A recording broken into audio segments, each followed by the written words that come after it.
Hello dear student, myself Ashok Kumar Chaudhary. मेरा YouTube channel है technical Ashoka और मैं आज आप लोगों के लिए लेके आया हूँ एसजीपीटी के बारे में। और एसजीपीटी होता क्या है, एसजीपीटी टेस्ट कैसे लगाते हैं, इन सभी के बारे में हम लोग जो है पढ़ेंगे। एकदम आसान बना दूंगा आप लोगों के लिए कि एसजीपीटी का टेस्ट कैसे लगाया जाता है और एसजीपीटी इंक्रीजिंग कंडीशंस में क्या क्या जो है कारण हो सकते हैं, बीमारी क्या हो सकती है, इसके बारे में बताएंगे आपको। डिक्रीज कंडीशंस होंगे तो क्या हो सकती है, एसजीपीटी को कितने वेवलेंथ पे हम लोग जो है इसकी ऑप्टिकल डेंसिटी पे ऑब्जर्व करते हैं, ये सारी चीज़ें हम लोग जो है इसमें पढ़ेंगे। सबसे पहले एसजीपीटी में हम लोग देखते हैं कि एसजीपीटी का फुल फॉर्म क्या होता है। तो एसजीपीटी का जो फुल फॉर्म होता है वो होता है सीरम ग्लूटामेट पाइरुवेट ट्रांसएमिनेज, और एसजीपीटी का दूसरा नाम होता है एलटी।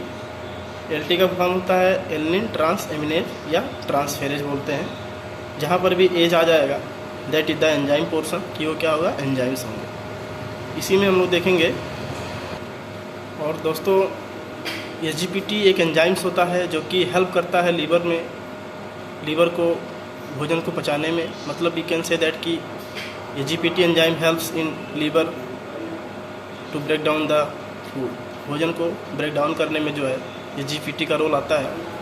और एसजीपीटी जब भी ब्लड में इंक्रीज हो जाता है तो कंडीशंस होते हैं कि लीवर जो है डैमेज हो रहा है या एक्यूट लीवर अभी हो रहा है। ये सब चीज़ों की मतलब कह सकते हैं कि जो एक मार्कर होता है किसी चीज़ के बारे में जो जानकारी साझा की जाती है किसी एंजाइम्स के द्वारा हमारे बॉडी में, कि हम जब भी किसी एंजाइम्स का टेस्ट लगाते हैं बायोकेमिस्ट्री में तो कैसे जो है हम लोग जो है पता कर पाएंगे कि वास्तव में ये टेस्ट किसके लिए है।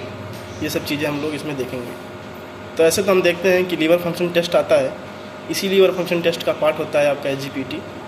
तो आप लोग जानते भी होंगे कि लीवर फंक्शन टेस्ट में जो आपके टेस्ट के नेम आते हैं, जैसे कि बिलिरुबिन हो जाएगा, टोटल और डायरेक्ट बिलिरुबिन होते हैं।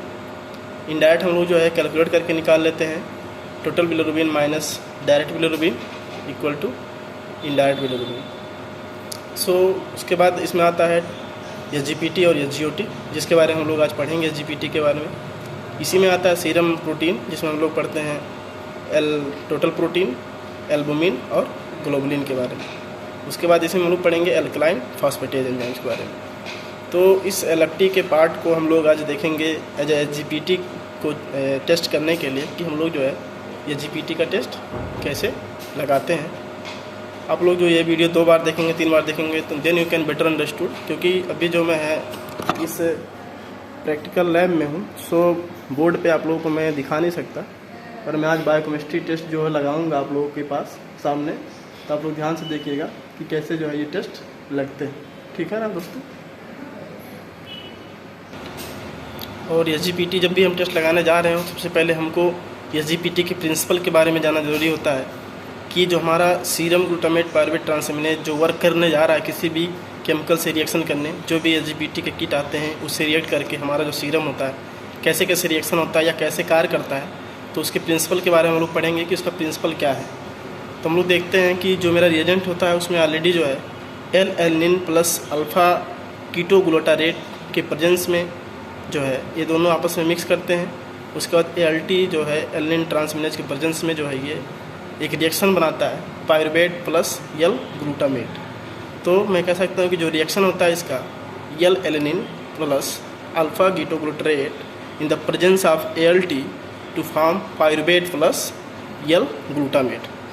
उसके बाद जो है फर्दर आगे रिएक्शन जाएगा तो उसमें क्या होता है कि pyruvate plus NaDH with hydrogen in the presence of lactose dehydrogen enzymes two gives lactate plus NAD। तो ये जो है इसका प्रिंसिपल होता है कि alanine transaminase catalyses the transamination of L alanine and alpha ketoglutarate to form pyruvate and L glutamate. तो ऐसे जो है अभी प्रिंसिपल्स आपको मैं जो है थियोरेटिकल पोर्शन में आप लोगों को बता दूंगा कि क्या चीज़ें हैं, पर इसमें हम लोग देखेंगे कि कैसे कैसे होता है। और जो एसजीपीटी किट है काइनेटिक मेथड होते हैं, एक तो एंड पॉइंट रिएक्शन होता है। एंड पॉइंट रिएक्शन में हमेशा जो है इंक्यूबेशन की जाती है, और जो काइनेटिक मेथड होता है उसमें क्या होता है कि after mixing the serum with the reagent जो हम लोग डायरेक्टली एस्पायरेट कर देते हैं बायोकेमिस्ट्री मशीन। और उसके बाद हम लोग देखेंगे कि जो मेरा वर्किंग रिएजेंट जो किट है वो मेरा एक स्टॉक के रूप में होता है। तो वो स्टॉक वास्तव में कैसे यूज करना है उस स्टॉक का, उसके बारे में देखें। तो हम लोग जब किट को ओपन करेंगे तो उसमें देखेंगे कि उसमें R1 और R2 होता है। तो R1 R2 जो मेरा रिएजेंट होता है उसको हम लोग बनाते हैं मिक्स करके आपस में, या उसको हम लोग अगर जो लेते भी हैं as R1 R2 SGPT test लगाने के लिए, सबसे पहले जो मेरा प्रोसीजर होता है उसमें हम लोग देखेंगे कि जो R1 होते हैं वो हम लोग अगर जो 500 माइक्रोलीटर पे लगा रहे हैं रिएजेंट पे, तो उसके लिए हम R1 400 माइक्रोलीटर लेते हैं और प्लस R2 जो है 100 माइक्रोलीटर लेते हैं। अगर जो यही प्रोसीजर जो हमें 1000 माइक्रोलीटर पे करना होगा तो मैं जो है R1 800 माइक्रोलीटर लूँगा और R2 200 माइक्रोलीटर लूँगा। इन दोनों को आपस में मिक्स करने के बाद अगर जो मैं 500 माइक्रोलीटर पे सैंपल को रीड करना चाहता हूँ तो मैं सीरम जो है 50 माइक्रोलीटर डालूँगा, और यही चीज़ अगर जो मैं 1000 पे यूज कर रहा हूँ तो उसमें 100 माइक्रोलीटर जो है सीरम पड़ेगा। इन दोनों को मिक्स करने के बाद उसके बाद आप जो है SGPT मशीन पे सेट करेंगे, जैसे कि आप लोग देखेंगे।